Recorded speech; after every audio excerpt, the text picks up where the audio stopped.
In a world where everyone's hiding something, the most dangerous person in the room is always the one you've trained yourself not to notice. The Jade Vault wasn't a restaurant. It was theater disguised as fine dining, where senators buried scandals under truffle risotto and CEOs negotiated hostile takeovers between courses of Kobe beef. Men like Kang Jae-sung came here to pretend the bodies buried under their empires had turned to dust long ago. He sat beneath crystal chandeliers that cast light like liquid gold, his Patek Philippe catching the glow, his jaw carved from stone and centuries of controlled rage. To the world scrolling past his name on business magazines, he was the investment genius who turned Seoul's underground into Manhattan real estate. To those who whispered his real name, the Raven, he was still the ghost of Gangnam. Still the man who'd walked out of Korea with blood under his nails and a fortune built on fear that never made the Forbes list. Tonight, he was trying to believe in civilization across white tablecloths and the murmured negotiations of the American dream. Juanita Rocker moved through the Jade Vault like smoke through glass. She didn't smile the way the other servers did, bright and desperate to be tipped and forgotten. Her face carried the kind of stillness that only comes from surviving things you're not supposed to talk about. Her hands, dark and steady as a surgeon's closing a wound, refilled champagne flutes and cleared plates with a precision that felt almost military. Jae-sung noticed. He told himself he shouldn't have, but there was something in the way she mapped the room. Not with a server's choreographed efficiency, but with a soldier's cold calculation. Her eyes tracked exits like other people memorized wine pairings. Her shoulders held a coiled readiness that didn't belong to someone serving appetizers. She moved through the space as if constantly measuring angles, distances, threats that shouldn't exist in a place like this. Except tonight, they did. At 10:08 p.m., 5 oak chairs crashed to the marble floor in perfect synchronization. By 10:09, the metallic shing of drawn blades cut through Vivaldi and small talk. The sanctuary of luxury became a confined killing floor, and the only thing standing between a mafia boss and a very public execution was a woman no one had bothered to truly see. But to understand how a waitress became the only reason Kang Jae-sung lived to see another sunrise, you need to know that Juanita Rocker wasn't born in the back rooms of New York restaurants. She was forged somewhere the government doesn't admit exists, in the kind of black site facilities where they send people who are too good at killing to ever live normal lives again, where your past gets erased and your future becomes a weapon. And Jae-sung, the Raven of Seoul, he'd spent 15 years believing money and fear made him untouchable. Tonight, 5 operatives from the Dragon's Claw triad, men with specialized training and a blood debt older than his American empire, were about to teach him the difference between feared and invincible. Welcome back, my beautiful souls and kindred spirits. Before we dive in, go ahead and subscribe, like, and drop a comment telling me where you're watching from. It genuinely warms my heart to see our little family of story lovers stretching across the world. Every click, every share, every bit of love you give helps us keep uncovering these unforgettable tales together. So find your quiet corner, get comfortable, and let me take you somewhere you've never been before. The crystal didn't shatter. It exploded. One moment, the Jade Vault hummed with the low frequency of wealth and whispered deals. The next, the world became edges and violence wrapped in the metallic taste of adrenaline. Juanita's body reacted before her mind could interfere. The sharp bite of danger hit her senses familiar, almost nostalgic, and her center of gravity dropped low as chaos bloomed around her like a deadly, perfect flower. 5 men in tactical black, weapons drawn with the confidence of those who'd killed before and expected it to be easy, poured through the room with military precision. Every instinct Juanita had spent 3 years burying came screaming back to life. But these weren't amateurs storming a restaurant, and the man they'd come to kill wasn't cowering. Jae-sung moved like violence poured into a tailored suit. The first operative lunged, and Jae-sung's hand shot out faster than a man wearing cufflinks should move, catching the attacker's wrist and twisting with brutal efficiency. Bone cracked like a gunshot. The blade clattered across marble. Jae-sung drove his knee into the man's ribs, then his elbow into his throat. The operative went down hard, blood spreading across Italian leather shoes that cost more than most people's rent. 2 more closed in from opposite sides, coordinated, professional. Jae-sung pivoted left, avoiding the first man's grab, and caught the second by the jaw, his fingers finding pressure points with the precision of someone who'd ended lives long before he learned to negotiate mergers. The man's eyes rolled back. Jae-sung released him, letting him drop like a puppet with cut strings, then spun into the first attacker with a kick that connected with devastating, practiced force. This wasn't a businessman defending himself. This was the Raven of Seoul, and he'd never stopped hunting. But the remaining 2 had flanked him perfectly. blades raised, patient and deadly, waiting for the kill shot. Juanita moved. She grabbed the serving tray from her hands and hurled it like a discus. It caught the left operative across the temple, staggering him backward. Then she was closing distance, fluid and fast, snatching a wine bottle from the nearest table. She didn't throw it. She smashed it against the bar's edge in one smooth motion and drove the jagged glass into the second man's weapon hand. He screamed. The blade fell. She swept his legs with a kick that belonged in a dojo, not a dining room, and he crashed into a table that splintered under his weight like kindling. The last man standing swung his weapon toward her. Jae-sung was already there, catching the blade mid-swing and twisting it upward as it discharged not a gun, but close enough. He drove his forehead into the man's face, a vicious headbutt that shattered cartilage, then ripped the weapon free and used it as a club, bringing it down on the operative's skull with brutal finality. Silence fell like a curtain dropping on a violent play. 5 bodies lay broken across the floor. Jae-sung stood among them, chest heaving, suit torn at the shoulder, a thin line of blood trickling from his hairline down his temple.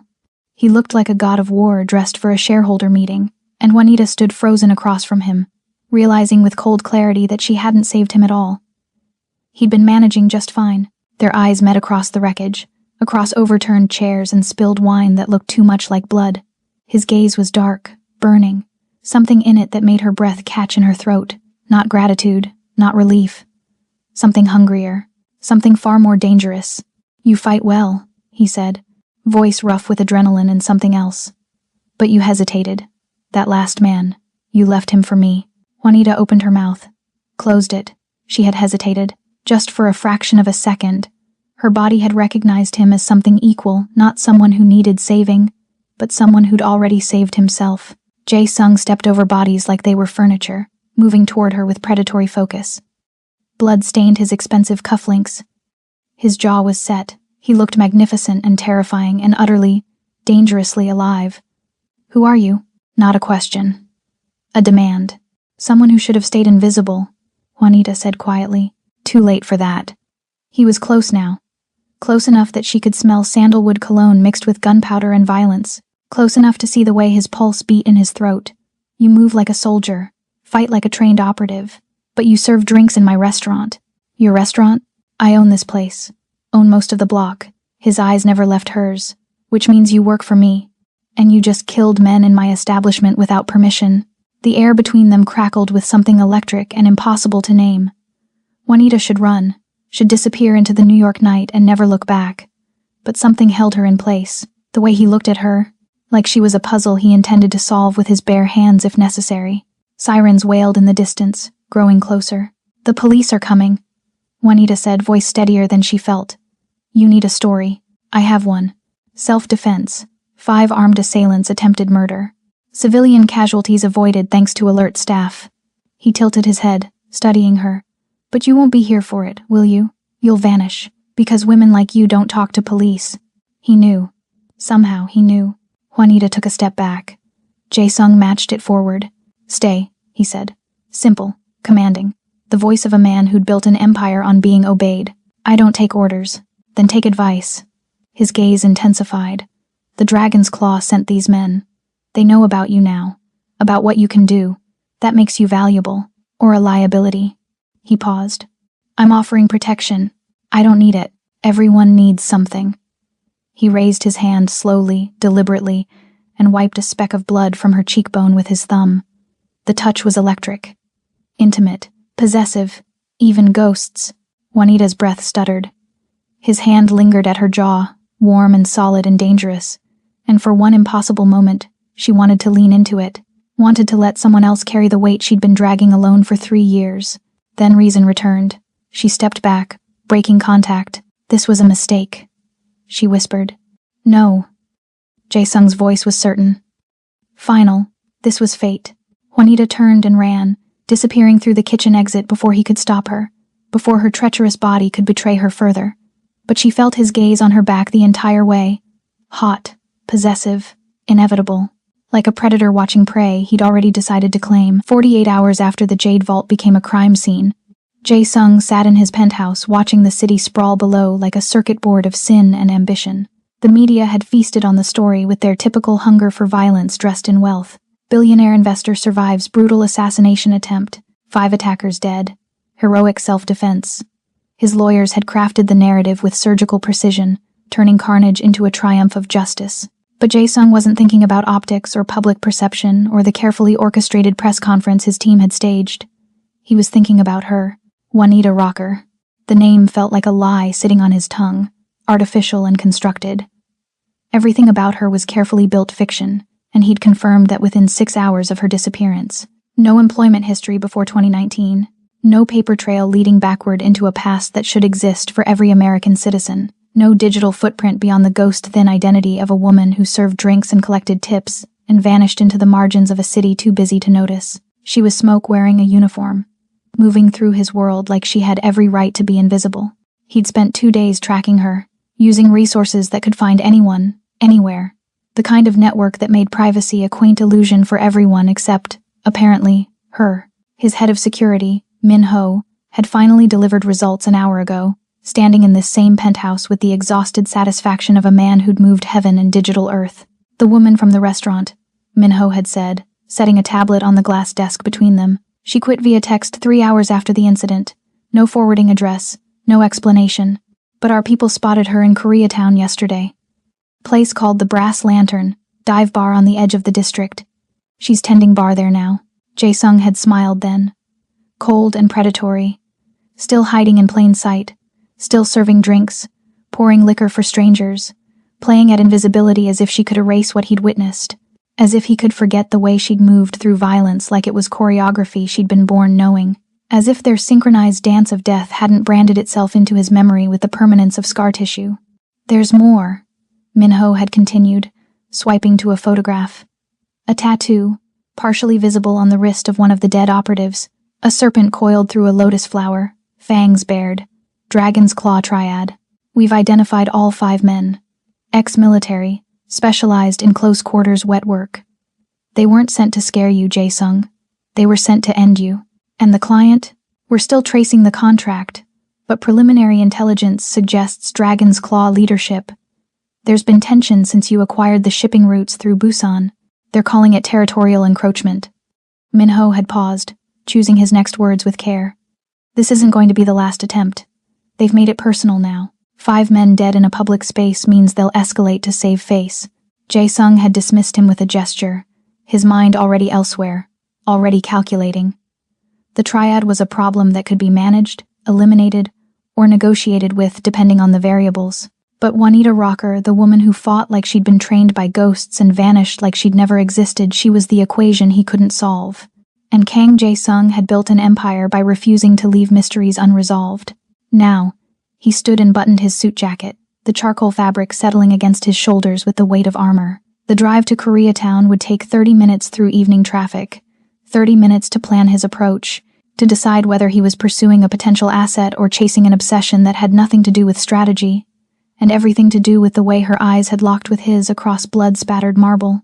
He drove himself, piloting the Mercedes through neon-lit streets that pulsed with life and desperation in equal measure. This was his kingdom.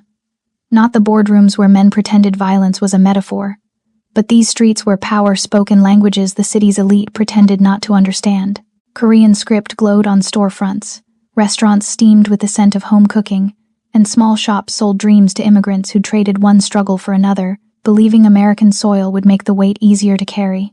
The Brass Lantern occupied a corner lot, its flickering neon sign half dead, the L and the completely dark.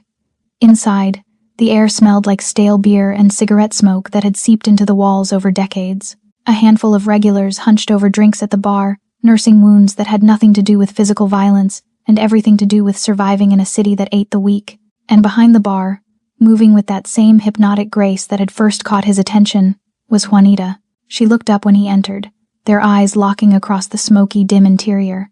And Jae-sung felt it again, that electric jolt of recognition, of 2 predators sizing each other up, deciding whether to fight or something far more dangerous. She didn't look surprised, just resigned, like she'd been expecting him, like she'd known the moment she'd revealed herself that invisibility was no longer an option. He crossed the room in measured strides and sat at the bar.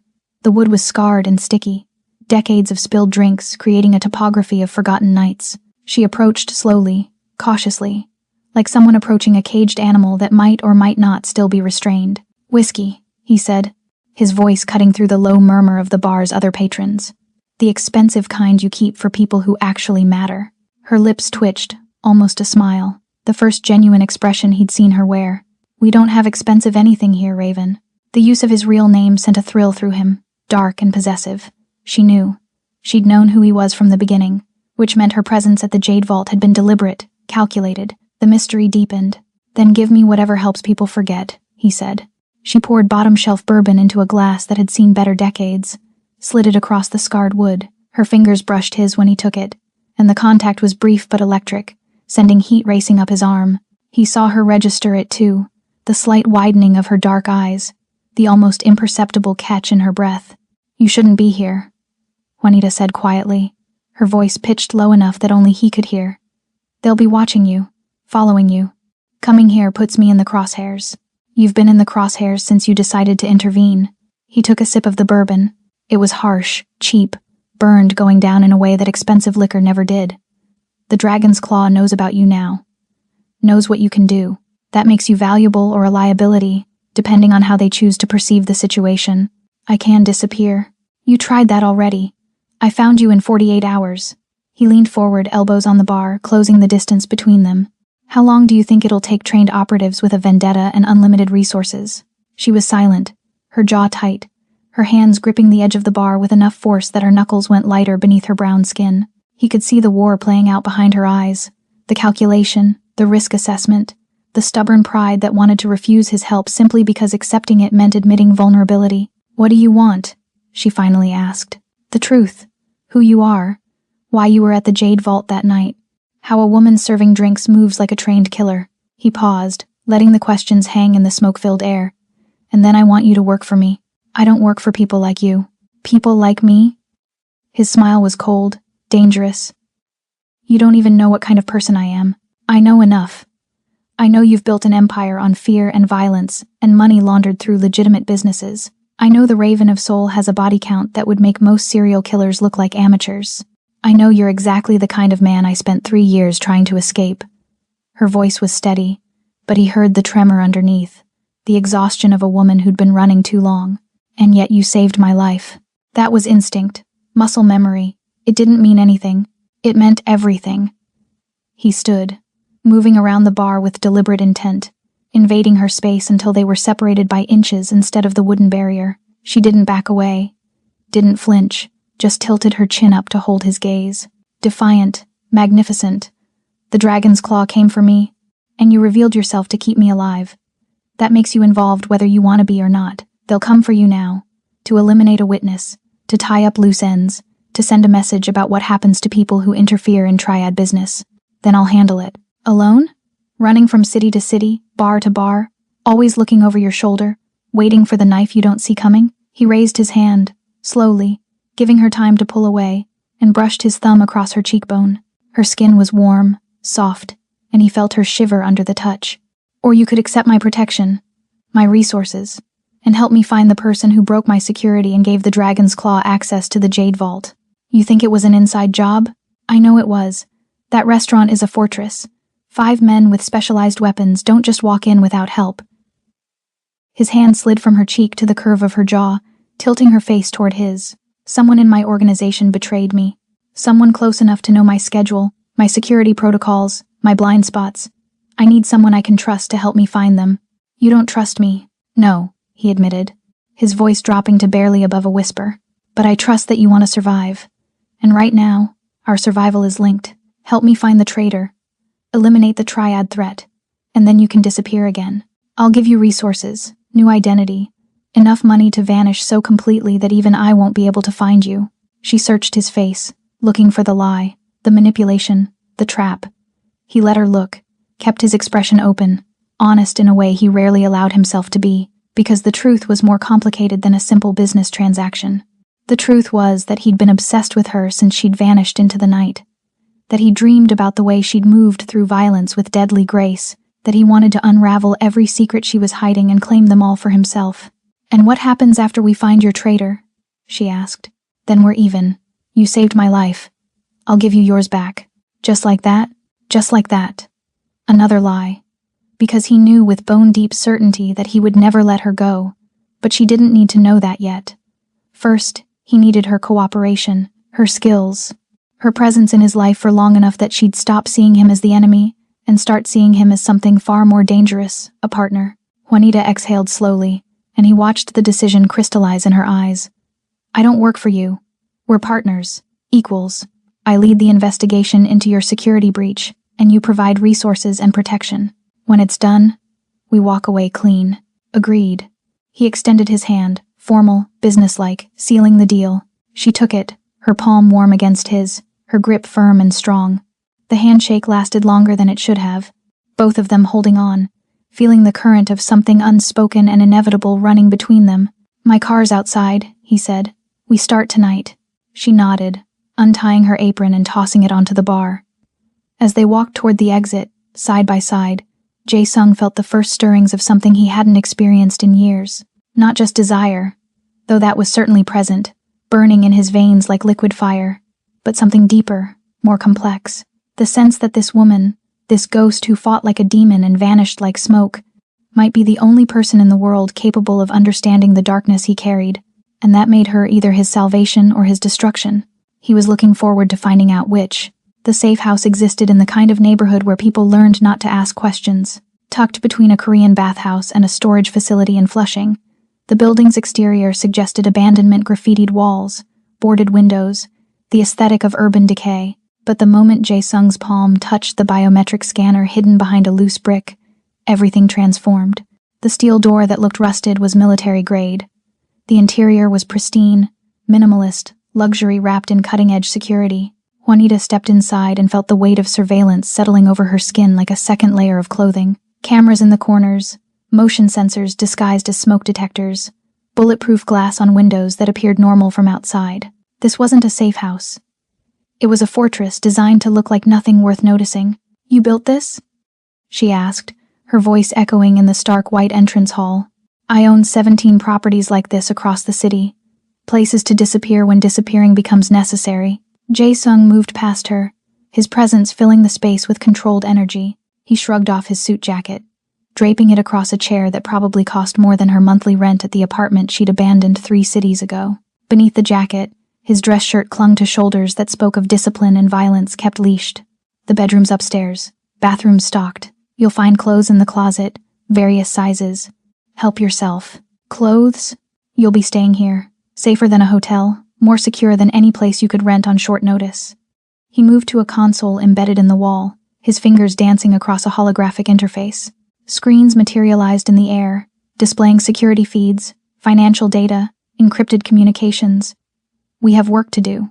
Juanita should have argued, should have insisted on maintaining separation, but exhaustion was a weight pressing down on her bones. She'd been running for 3 years, sleeping light, always ready to move. The promise of safety, even temporary, was a temptation she couldn't quite resist. I need to see your security protocols, she said instead of arguing. Access logs, personnel files, financial records for anyone with clearance to the Jade Vault's upper floors. Already pulled them. He gestured to one of the floating screens. Everything's here. But first, I need to know what I'm working with. Your skill set, your background. Why a woman who moves like a trained operative was serving drinks in my restaurant. Does it matter?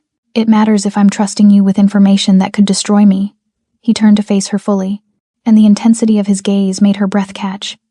I'm opening my empire to you, Juanita. Or whatever your real name is.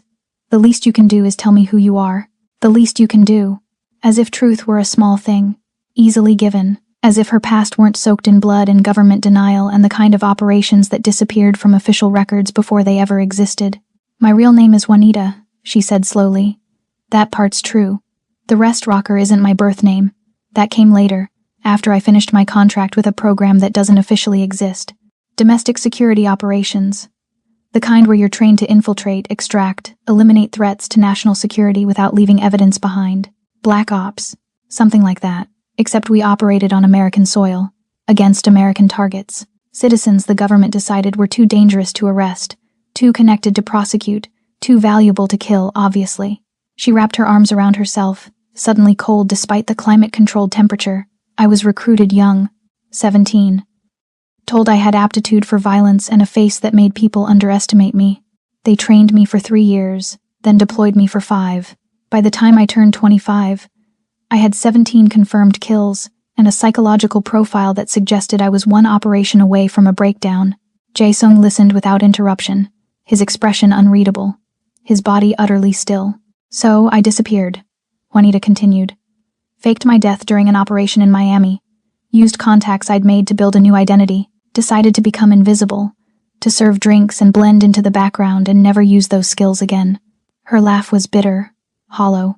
That lasted 3 years before I ended up in your restaurant, and everything I'd buried came crawling back. Why save me? His question was quiet, genuine curiosity without judgment. Because I'm tired of watching people die. Because for once I could use what they made me into for something other than murder. She met his eyes. Because you looked at me like you saw past the uniform, and I hadn't felt seen in a very long time. The confession hung between them, raw and dangerous. Jae-sung moved closer, each step deliberate, predatory, until he stood within touching distance. This close, she could see the faint scar above his left eyebrow, smell the sandalwood and something darker beneath it, feel the heat radiating from his body. I do see you, he said, his voice rough with something that wasn't quite desire but held similar edges. I saw you that night. Not the waitress. Not the ghost. You, the woman who fights like death itself, and then vanishes because she's terrified of being found. I'm not terrified. You're petrified. His hand rose slow enough that she could stop him, and cupped her jaw with a gentleness that contradicted everything she knew about the Raven of Soul. Because being seen means being vulnerable, and you've survived this long by never letting anyone close enough to hurt you. She should pull away. Should reinforce the professional boundaries they'd theoretically established. But his touch was warm, solid, anchoring her in a way she hadn't realized she needed. Her breath came shorter, her pulse racing beneath her skin. This is a mistake, she whispered. Probably. His thumb traced her lower lip, a feather-light touch that sent electricity racing down her spine. But I'm very good at turning mistakes into opportunities. For a moment that stretched like eternity, they stood frozen in the space between decision and action. Then Juanita made a choice. She stepped back, breaking contact, creating distance because her body was screaming at her to do the opposite. If we're going to work together, she said, her voice steadier than she felt. We need boundaries. This, whatever this is, it complicates things. Everything worth having is complicated. But he didn't pursue her, didn't push, just smiled with dark satisfaction, as if her retreat were a victory instead of rejection. Fine, professional boundaries, for now, but Juanita, understand something. He moved to the holographic screens, his back to her, his shoulders tight with controlled tension. I'm a patient man. I've built an empire by knowing when to wait and when to strike. And right now, waiting is the strategic choice. But when we find the traitor and eliminate the triad threat, those boundaries you're so desperate to maintain, they're going to disappear. It wasn't a threat. It was a promise. And God help her. She wanted to believe him. Wanted to let the darkness she'd been carrying alone find an equal in his. Wanted to stop running long enough to feel what it might be like to be claimed by someone as dangerous as herself. Instead, she moved to the screens and began pulling up security logs. Show me your access records for the week before the attack. Anyone who entered the Jade Vault's restricted floors. Anyone who had knowledge of your schedule. Jae-sung joined her, standing close enough that their shoulders almost touched, and together they dove into the labyrinth of data. Hours passed, the night deepening outside bulletproof windows, as they traced digital footprints and analyzed patterns. Juanita worked with methodical precision, her mind slipping into the analytical mode she'd perfected during her operational years. Every keystroke, every file accessed, every anomaly became a thread she could follow. Here, she said finally, highlighting a series of transactions. Look at this pattern. Small, seemingly innocuous transfers, money moving through shell corporations into accounts registered in the Cayman Islands. But the timing, she pulled up a calendar overlay, corresponds with triad operations in the region. Drug shipments, weapons deals, territorial enforcement. Jae-sung leaned closer, his breath warm against her ear, his presence overwhelming. Those accounts shouldn't exist in our system. Our financial records are encrypted, compartmentalized. Only 3 people have access to this level of detail. You and Minho. My head of security. He's been with me for 12 years. Jae-sung's jaw tightened. And Jin-woo, my financial advisor. Family friend from Seoul. I'd trust him with my life. One of them is betraying you. No. The denial was immediate, visceral. Minho saved my life in Busan. Jinwoo helped me build this empire from nothing. They're not just employees, they're brothers.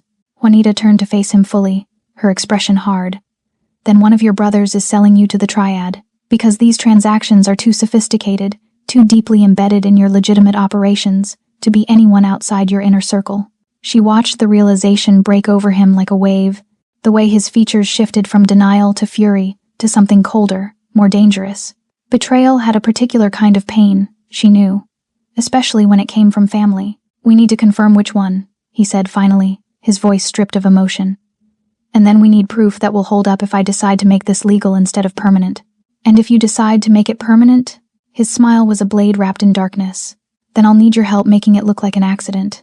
They worked through the night, building a profile of the traitor through digital breadcrumbs and forensic accounting. Somewhere around 3 a.m., Jae-sung brought food from the fully stocked kitchen, Korean comfort food, stew and rice and banchan that reminded her of meals she'd eaten in safe houses across the world. They ate in silence, the companionship of exhausted soldiers rather than the awkwardness of strangers. Why did you really build this empire? She asked as they returned to the screens. It wasn't just money or power.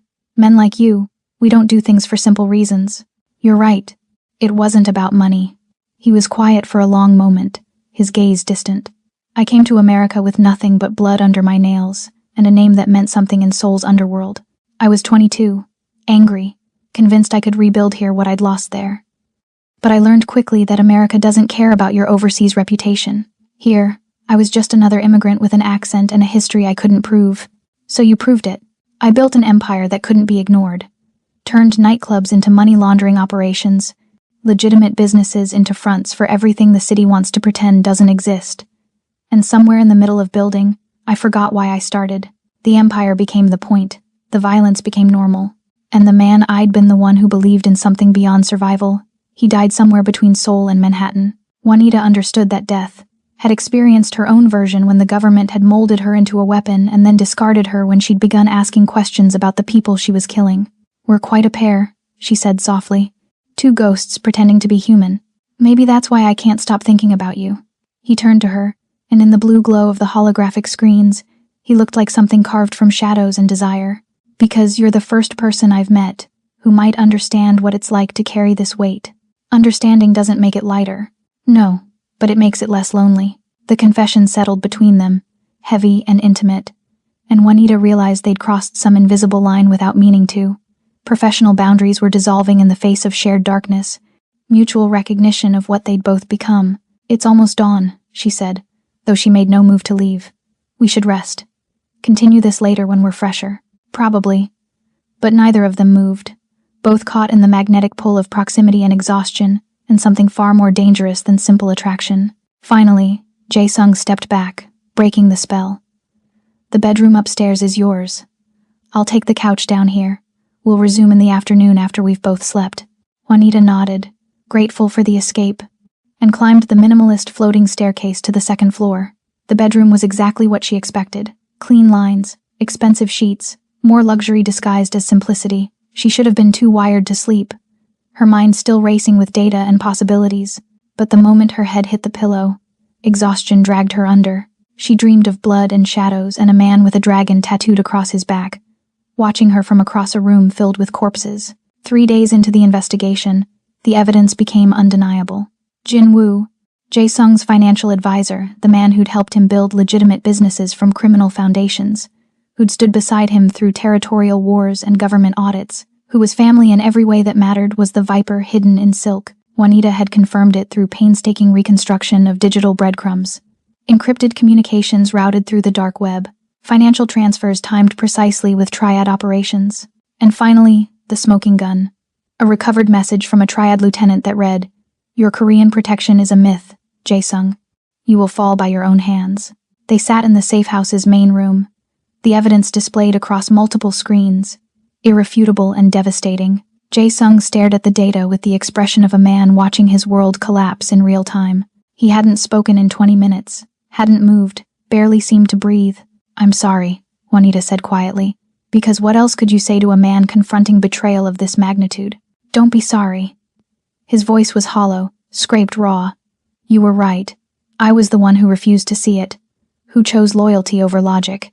He stood abruptly, the movement sharp and violent, and drove his fist into the nearest wall. Drywall cracked. Blood bloomed across his knuckles. 12 years. 12 years I trusted him with everything. With my money, my secrets, my life. And he sold me to the people who want me dead. Jae-sung, do you know what the worst part is?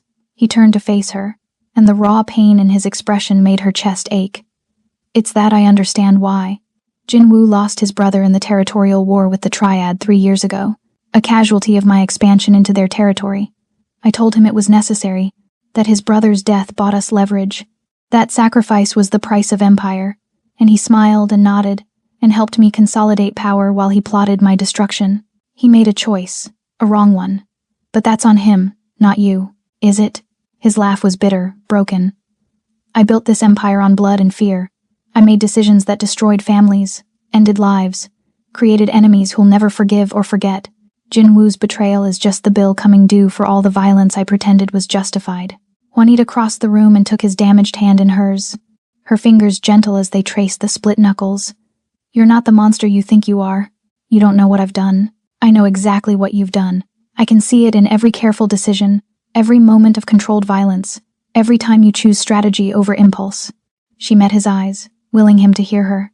You're a killer, yes, but you're not a monster. Monsters don't feel guilt. They don't question their choices or ache over betrayal. They don't build safe houses to protect people who should be their enemies. Is that what you are? My enemy? I don't know what I am to you. The confession felt dangerous, too honest. But she was tired of pretending the connection between them was purely professional. But I know I've seen the worst of what you're capable of, and I'm still here. That should tell you something. He turned his hand in hers, linking their fingers, his grip almost desperate. Tell me about the worst thing you've done. The operation that broke you. It was an unfair ask, trading trauma like currency. But Juanita found herself answering anyway. Miami. 3 years ago. Target was a shipping magnate with ties to human trafficking. My orders were to infiltrate his organization, gather evidence, then eliminate him during a meeting with his distributors, make it look like a deal gone bad, leave no witnesses. But when I got there, I realized the distributors were just street-level dealers. Kids mostly, desperate and stupid, and in over their heads. My handler told me the orders stood. Eliminate everyone, secure the operation, I argued. He threatened to pull my extraction, leave me burned in hostile territory unless I completed the mission. Jae-sung's jaw tightened. You did it. I killed the target and 2 of his actual lieutenants, but the kids I let them scatter. Fired into the walls, created chaos, gave them time to run, then I faked the scene to look like I'd followed orders. Her voice dropped to barely above a whisper. My handler knew, called me soft, told me I was done after debriefing. That's when I realized I'd become something I didn't recognize, a weapon that questioned its purpose. So I disappeared before they could retire me permanently. You saved them, the kids. I don't know if I saved them or just delayed their destruction, but I couldn't kill them, couldn't cross that line and remain human. She squeezed his hand. That's the difference between us and actual monsters, Jae-sung. We still have lines we won't cross, still carry the weight of the lines we've already crossed. That makes us damaged, yes, dangerous, absolutely, but not monsters. He pulled her closer, and she let him, their bodies fitting together with the ease of puzzle pieces designed for each other. His forehead rested against hers, his breath warm against her lips, and for a moment they existed in a bubble where the world outside didn't matter. I'm going to kill him, Jae-sung said quietly. Not a threat, a statement of fact. Jin-woo. When we find him, I'm going to make him answer for this betrayal. I know. Will you help me? I'll do whatever you need. Another dangerous confession, but she meant it. Somewhere between analyzing data and sharing trauma, she'd stopped seeing him as a client or a temporary partner. He'd become something else entirely, something that terrified her more than any operation she'd ever run. What I need, he murmured, his lips almost brushing hers, is to stop thinking about betrayal and death and empire for just one moment. What I need is to feel something other than rage. Jae-sung, tell me to stop. His hand slid to the small of her back, pulling her flush against him. Tell me this is unprofessional, that we're breaking the boundaries you insisted on, that this is a complication we can't afford. Tell me, and I'll stop. But Juanita couldn't form the words, couldn't summon the logic that would push him away, because she needed this too. Needed to feel something warm and alive and human after 3 days of dissecting betrayal and planning violence. Needed to touch something real instead of the ghosts they'd both become. So instead of refusing, she closed the final distance between them and kissed him. The kiss was nothing gentle. It was fury and desperation and 3 years of running colliding with 12 years of building empires on blood.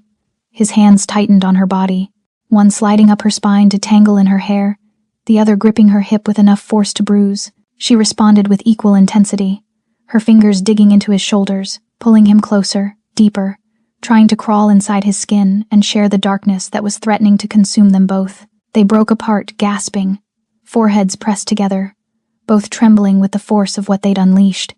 "This changes things," she whispered against his mouth. "Everything's already changed." He kissed her again, slower this time, but no less intense. "The moment you saved my life, Juanita.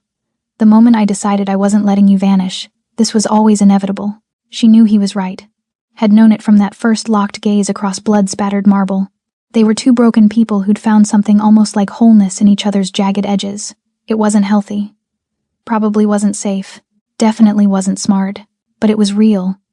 And that was more than either of them had experienced in longer than they could remember. The safe house's bed was a sanctuary wrapped in expensive sheets, and the kind of darkness that made confession easier. They'd made love with the desperate intensity of two people who'd been alone too long, who'd carried too much weight, and finally found someone strong enough to share it. Now they lay tangled together, sweat cooling on skin, hearts gradually slowing to something approaching normal rhythm. Jae-sung traced patterns across Juanita's bare shoulder, his touch reverent in a way that contradicted everything she knew about the Raven of Soul. This close, in the aftermath of intimacy, he looked younger, almost vulnerable, the hard edges of his control softened by satisfaction and something deeper. "I've been thinking," he said quietly, his voice rough with exhaustion and emotion, "about what happens after we find Jin-woo, after we eliminate the triad threat." "Don't."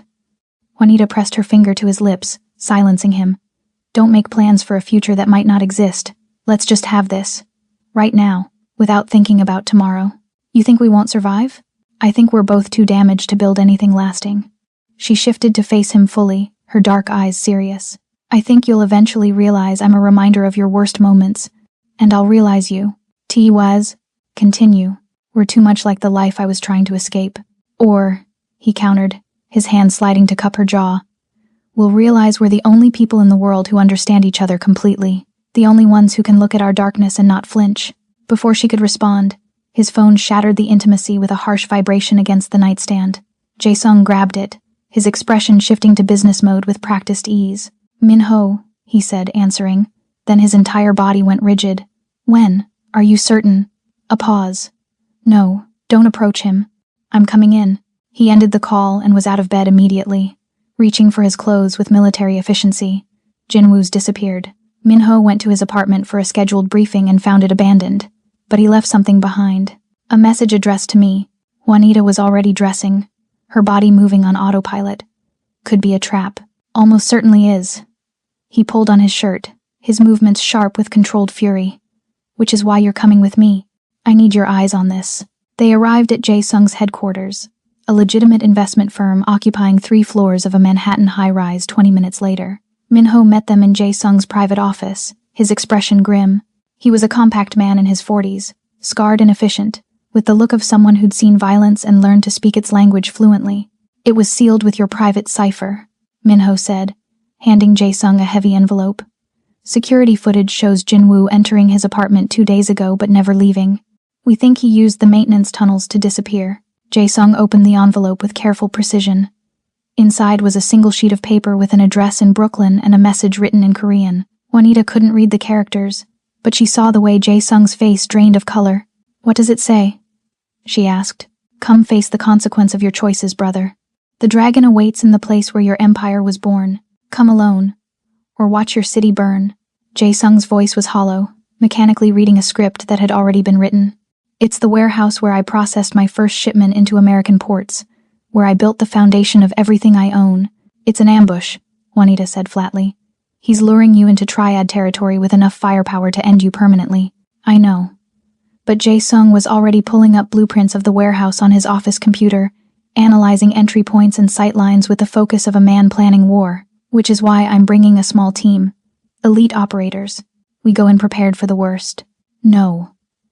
Juanita moved between him and the screen, forcing him to look at her. You go in and you're playing into exactly what they want. You take a team and you start a war that'll spill into the streets and get civilians killed. There's a better way. I'm listening. She pulled up her own encrypted connection, bypassed his security with ease that made Minho tense, and brought up a completely different set of schematics. We don't go in like warriors. We go in like ghosts. I have contacts, people who owe me favors from my operational days. We can position tactical support in the shadows, invisible until needed. You walk in like they expect, arrogant and alone. But you won't be. That's suicide. It's strategy. She leaned across the desk, her voice intense. You want Jinwoo to confess? To give you the information you need about Triad leadership structure before you end him?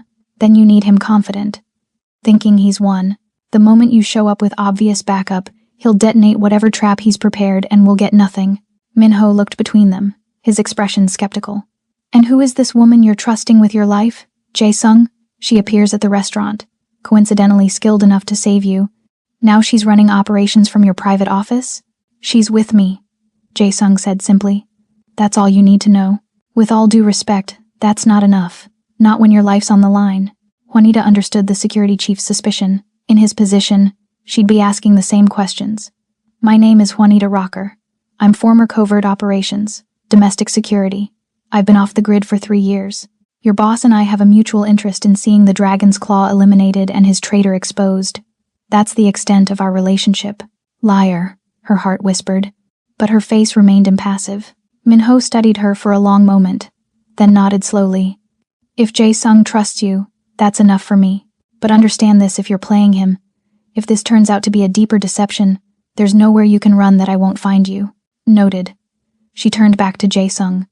We have maybe 12 hours before Jinwoo decides you're not coming and triggers whatever backup plan he has. I need to make calls, coordinate positioning, ensure we have medical support standing by.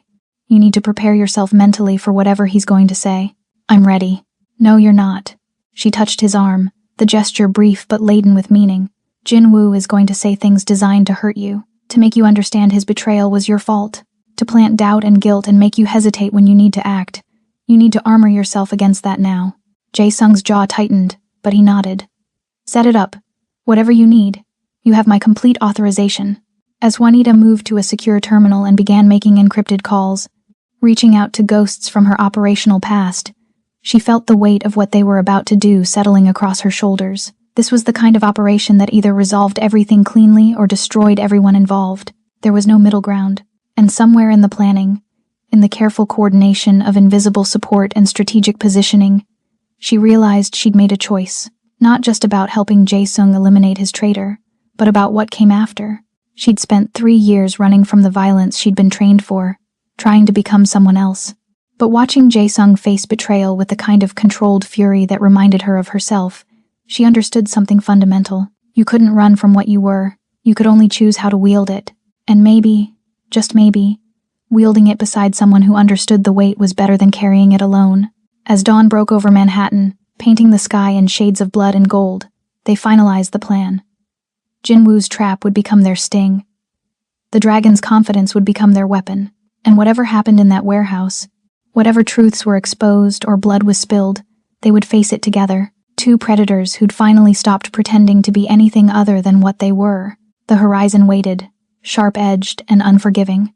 They drove toward it anyway. The warehouse crouched at the edge of Brooklyn's industrial waterfront like a beast waiting to feed. Rust bled down corrugated metal walls, decades of salt air eating through paint and pretense. This was where Jae-sung's empire had been born 15 years ago, where containers filled with goods that would never appear on customs documents had first touched American soil, where he'd proven himself worthy of fear and respect in equal measure. Now it would serve as either his resurrection or his tomb. Juanita watched from a concealed position 300 yards away, night vision scope trained on the warehouse's main entrance. She'd positioned her contacts with surgical precision ex-military contractors who owed her favors they couldn't refuse, scattered across rooftops and access points like invisible guardians. FBI tactical support stood by 2 blocks away, ready to move on her signal. Everything was calibrated, controlled, as perfect as an operation this volatile could be. But watching Jae-sung walk toward that warehouse alone, his silhouette sharp against flickering streetlights, made something in her chest constrict with fear she hadn't felt in years. Alpha Team. Confirm position, she murmured into her comm. Northeast perimeter secure. No movement. Bravo Team. South entrance covered. Thermal shows 15 heat signatures inside. Clustered center mass. 15. Jinwoo hadn't come alone. He'd brought the full weight of his triad alliance. Enough firepower to start a war.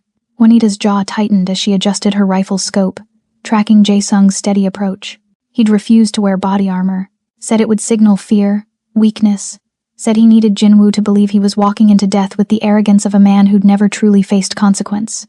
She'd wanted to argue, to force protection on him, but she understood the psychology. Predators smelled fear, and Jae-sung needed to appear as the apex predator, even surrounded by enemies.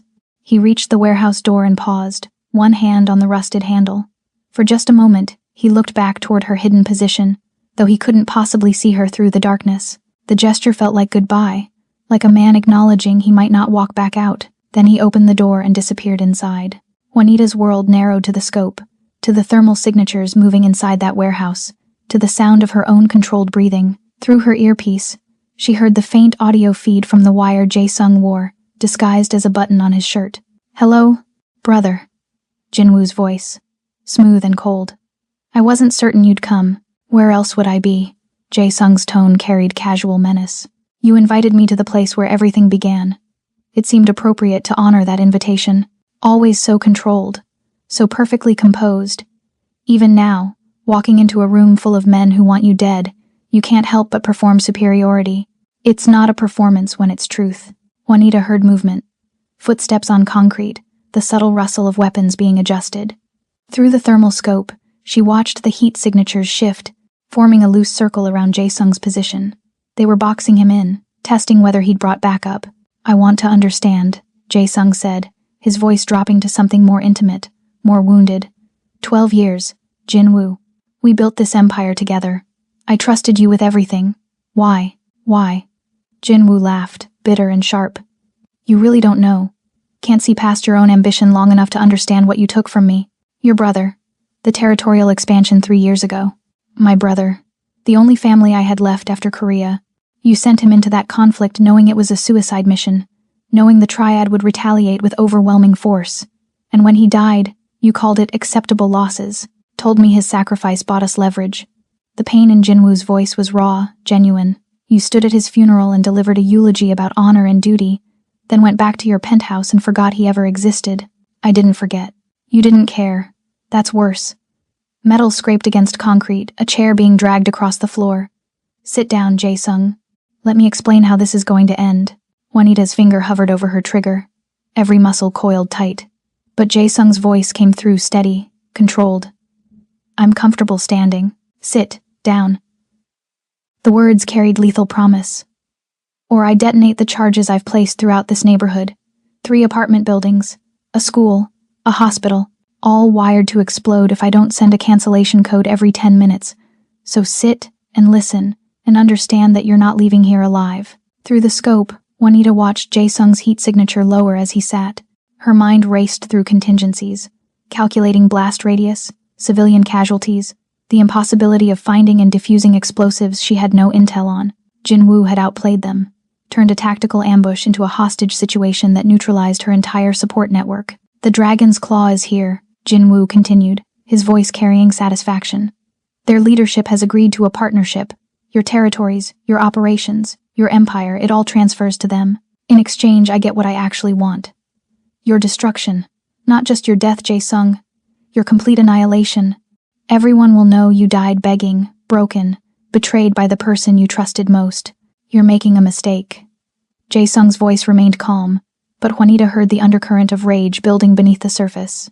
"The Triad doesn't honor agreements. They'll take what you're offering and kill you the moment you're no longer useful. Perhaps, but at least I'll die knowing I destroyed the man who destroyed me." Juanita made a decision. She activated her secondary comm, the one connected directly to her FBI contact. "This is Rocker. We have a situation. Subject claims explosives planted in civilian locations. Need immediate area sweep and tactical assessment. Authorization code Delta 7 Romeo. Copy that. Deploying bomb squad to your coordinates. ETA 12 minutes. 12 minutes. An eternity in operational time. Anything could happen in 12 minutes. Jinwoo could execute Jae-sung, detonate his charges, disappear into the night. She needed to accelerate the timeline, force the confrontation before Jinwoo was ready.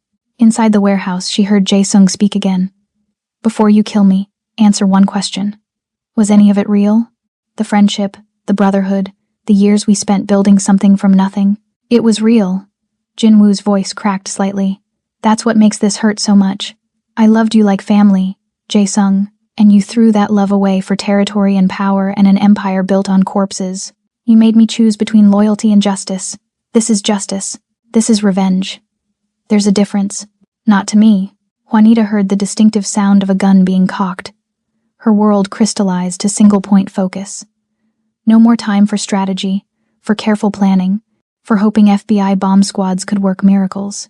If she didn't act now, Jae-sung died, and everything they'd built between them, partnership, trust, the fragile beginning of something that felt like salvation would end in this rusted warehouse surrounded by enemies. She squeezed her comm. All teams, this is Rocker, green light, execute breach protocol, flashbangs on my mark. Copy, standing by. Through her scope, she watched thermal signatures shift as Jinwoo raised his weapon toward Jae-sung's seated form. Her finger tightened on the trigger. Windage and elevation calculated instinctively from thousands of hours of training. One shot. That's all she'd get before the situation dissolved into chaos. I'm sorry, brother, Jinwoo said, for what you made me become. Juanita exhaled slowly and squeezed the trigger. The warehouse window exploded inward in a shower of glass and gunfire. Juanita's shot caught Jinwoo's weapon hand, the bullet punching through flesh and bone with precision that came from years of making impossible shots under worse conditions. His gun clattered across concrete as he screamed, clutching his mangled hand. Simultaneously, flashbangs detonated at every entrance, the coordinated breach she'd choreographed with her ghost team executing with mechanical perfection. The warehouse transformed into strobing, chaos, light and sound and smoke, and the sharp crack of tactical operators moving through confusion like it was their natural element. Jae-sung moved instantly, years of survival instinct overriding shock. He rolled left as return fire erupted from the Triad soldiers, using overturned machinery as cover. Through her scope, Juanita tracked targets, dropping 2 more with clinical efficiency, before slinging her rifle and rappelling down from her perch. She hit the ground running, pulling her sidearm as she closed distance to the warehouse. Inside was controlled chaos. Her contracted operators moved with the fluid efficiency of professional soldiers, neutralizing Triad members with non-lethal takedowns, rubber bullets, tasers, pain compliance holds that incapacitated without killing. This wasn't a massacre. It was an arrest operation disguised as a firefight, because Juanita had lied to Jae-sung about one critical element of the plan. She reached Jinwoo, where he'd collapsed against a support beam, cradling his destroyed hand. Blood spread across concrete beneath him, not enough to be fatal but sufficient to keep him stationary. His eyes widened as she approached, recognition flickering through pain-induced haze. You, he gasped. You're with him? Not exactly. Juanita crouched, keeping her weapon trained on his center mass. FBI Organized Crime Division sends their regards. Jinwoo, you're under arrest for conspiracy to commit murder, racketeering, and about 15 other charges I don't have time to enumerate. The warehouse's chaos was subsiding as her operators secured the Triad soldiers. Red and blue lights strobed through blown-out windows as FBI tactical units poured in, flooding the space with federal authority. This wasn't a gang war ending in blood. It was a calculated sting operation that she'd been orchestrating for 4 months, using the Jade Vault attack as the catalyst that finally gave her enough evidence to move. Where's Jae-sung? She demanded, scanning the warehouse. Here. His voice came from behind her, rough with adrenaline and something darker. Right here, wondering when you were going to mention you'd been working with federal agents this entire time. She turned slowly, reading the betrayal in his posture, the way his hands hung loose at his sides, ready for violence but uncertain who to direct it toward. It's not what you think. Really. Because I think you've been undercover this entire time. I think the Jade Vault wasn't coincidence. I think you've been using me to build a case against the Triad and everyone connected to them, which includes my organization. His voice was cold, clinical, the emotional vulnerability he'd shown her replaced by the calculating predator she'd first met. I think everything between us was part of your operation. No. She took a step toward him. He took one back. The operation is real. But what happened between us, that was, save it. Jae-sung's expression was carved from ice. I don't need the apology. I need to know if I'm about to be arrested alongside Jin Woo and his triad partners. Juanita glanced at the FBI agents processing the crime scene, then back to Jae-sung. Walk with me. They moved to a quieter corner of the warehouse, far enough from federal ears to have something approaching privacy. Juanita could feel the weight of his anger, his sense of betrayal, radiating like heat. 4 months ago, I was approached by an FBI organized crime task force, she said quietly. They knew about my operational background, knew I'd gone dark, and they made me an offer. Help them dismantle the Dragon's Claw's American operations, provide them with irrefutable evidence of triad leadership involvement in murder and trafficking, and they'd guarantee me full immunity for anything in my past, a clean slate, a real life instead of running forever, and I was your way in. You were the target's target. The triad wanted you dead, which meant they'd eventually make a move significant enough to expose their entire structure. I got a job at the Jade Vault knowing it was one of your properties, knowing you frequented it, hoping an opportunity would present itself. She met his eyes. I didn't expect them to send 5 operatives.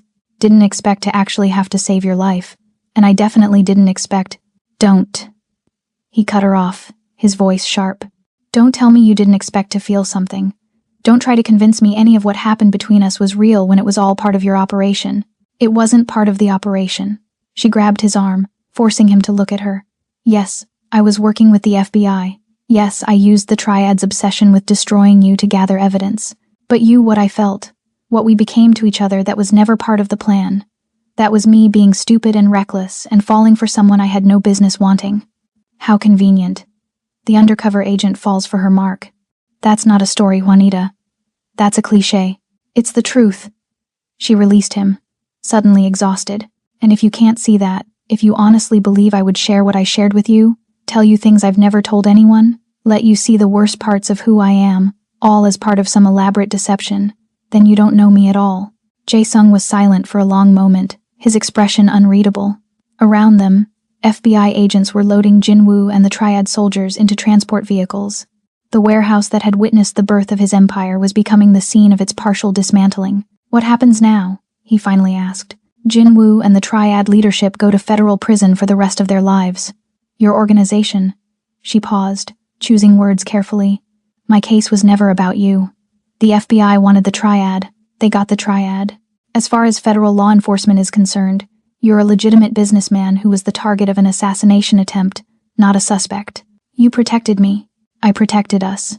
She stepped closer, close enough to see the war playing out behind his eyes. I could have built a case that implicated you. Lord knows there's enough evidence if I'd wanted to look. But I didn't want to. I wanted you safe, free, alive. I wanted us to have a chance at something that wasn't built on violence and running, by lying to me, by making impossible choices in an impossible situation. Her voice broke slightly. I'm not asking you to forgive me, Jae-sung. I know betrayal when I'm looking at it, even when the betrayal comes wrapped in good intentions. I'm just asking you to understand why. An FBI agent approached, tactical vest marked with official insignia. Miss Rocker, we need your statement. And Mr. Kang, we'll need yours as well for the official record. Juanita nodded. Give us 5 minutes. The agent retreated. In the space he left behind, silence stretched between them like a chasm too wide to cross. Finally, Jae-sung spoke, his voice stripped of emotion. When this is done, when you've given your statements and closed your case and collected your immunity, I don't want to see you again. The words hit like physical blows, but Juanita forced herself to remain standing, to meet his eyes without flinching. Understood. Everything we had, everything I thought we were building, it's over. You made your choice when you decided lying was acceptable. I'm making mine now. I know. He turned to leave, then paused, looking back over his shoulder. For what it's worth, I believe you. I believe you fell for me despite the operation. I believe what we had was real. His smile was broken, sad, but I also believe that doesn't matter. Real or not, we were built on deception. And I've learned the hard way that foundations made of lies always crumble eventually. Then he walked away, toward FBI agents and official statements and a future that didn't include her. Juanita stood alone in the warehouse, surrounded by the evidence of her successful operation, and felt like she'd lost everything that actually mattered. The FBI debriefing took 6 hours. Juanita sat in a sterile interrogation room painted institutional beige, recounting every detail of the operation with clinical precision. Her handler, Special Agent Morrison, recorded everything with the satisfaction of someone who'd just closed a case that would define his career. "Outstanding work, Rocker," he said as they concluded. "The Triad leadership is in custody. We've seized enough assets to cripple their American operations for a decade, and we've got testimony from Jin Woo that'll put them away permanently. This is exactly what we hoped for when we brought you in. Glad I could help." Her voice was hollow, mechanical. Morrison studied her. "You all right? You did good here. Saved lives, ended a major criminal operation, kept a gang war from spilling into the streets. That's worth celebrating." "Sure." She stood, gathering the few personal items she'd brought. "My immunity paperwork? Being processed now. You'll have official documentation within 48 hours. Clean slate, just like we promised." He extended his hand. "You ever want to come back? Work with us officially? You've got an open invitation." Juanita shook his hand without enthusiasm. "I'll keep that in mind." She left the FBI field office as dawn was breaking over Manhattan, painting the sky in shades of gold and rose that felt obscene compared to the darkness she carried inside.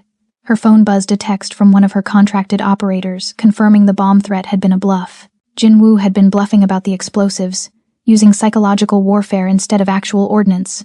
Smart, cruel, exactly the kind of move Jae-sung would have respected if it hadn't been aimed at his destruction. Jae-sung. Just thinking his name created an ache in her chest that had nothing to do with physical injury and everything to do with the way he'd looked at her in that warehouse like she was a stranger wearing the face of someone he'd trusted. She'd saved his life, protected his empire, ensured he walked away from federal investigation without charges, and in doing so, she destroyed the fragile beginning of something that could have been salvation for them both. Her phone rang. Unknown number. She almost didn't answer, but operational instinct made her pick up. "Juanita." His voice sent electricity down her spine. "We need to talk. I thought you never wanted to see me again." "I don't." A pause. "But there's something you need to know before you disappear. Meet me at the safe house in 1 hour. Come alone." He ended the call before she could respond. Juanita stood on the street corner, watching early morning commuters flow past like water around stone, and made a decision.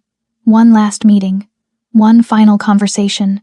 Then she'd do what she'd always done best. Disappear so completely that even her memories would eventually fade to nothing.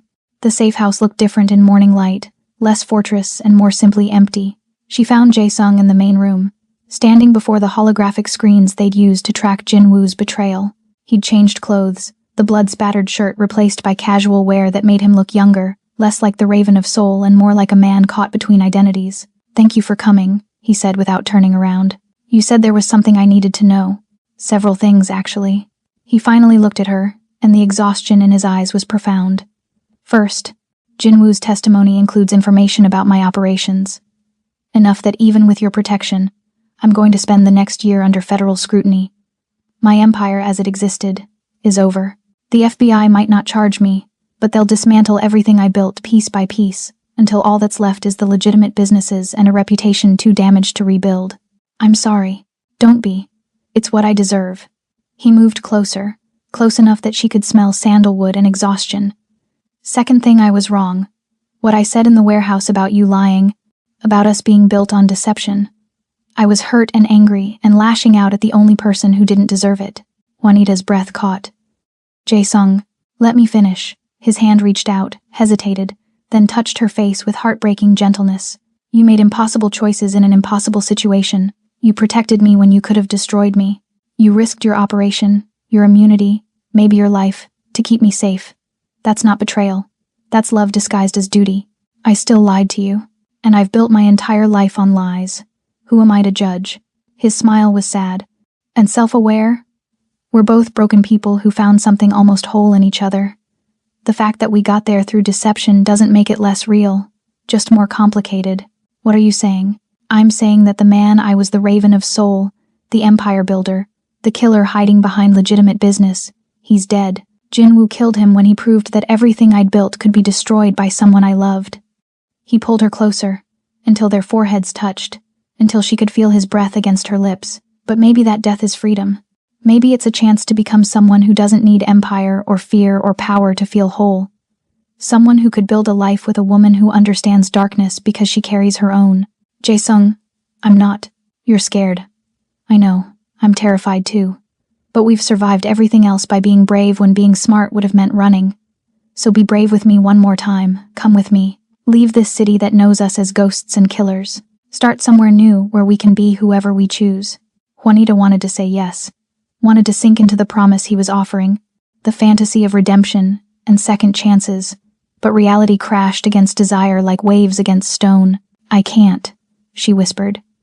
I've spent 3 years trying to become someone other than a weapon, and I just spent 4 months being exactly that weapon for a different master. I don't know who I am anymore, Jae-sung, and until I figure that out, I can't be what you need. You're exactly what I need. No, I'm what you want. There's a difference. She stepped back, breaking contact because staying close made rational thought impossible. You need time to grieve the empire you lost, to figure out who Jae-sung is without the Raven.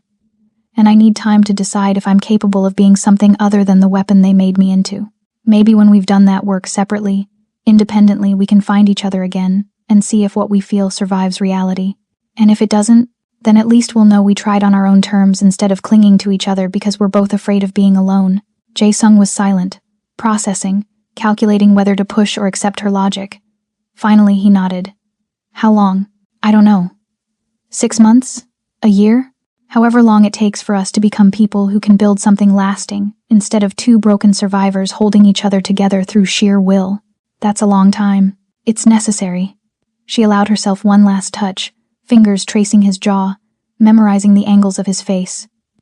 You saved me when you saw me that night at the Jade Vault, saw me completely and didn't turn away. That's worth protecting.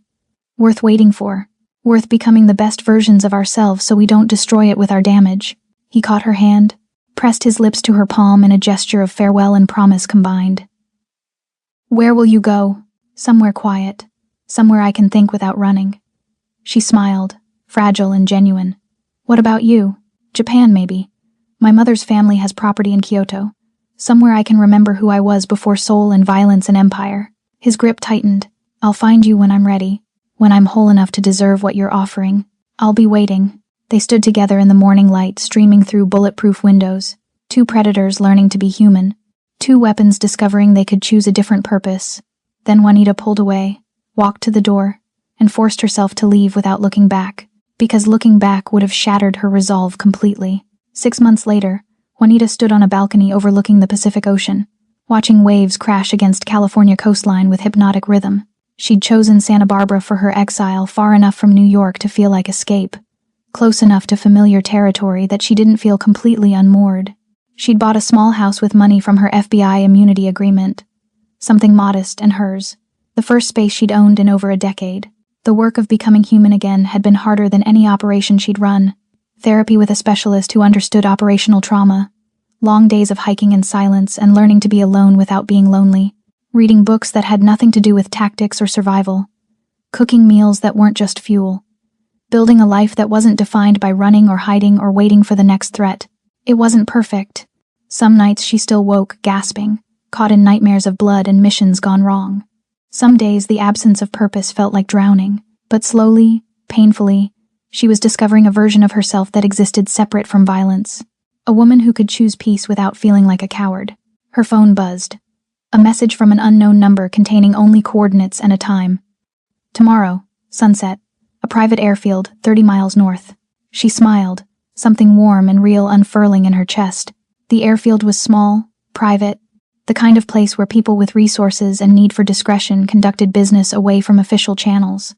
Juanita arrived early, watching the sky shift through shades of amber and rose as the sun descended toward the horizon. A sleek private jet touched down precisely on schedule, and her heart kicked against her ribs with anticipation and fear combined.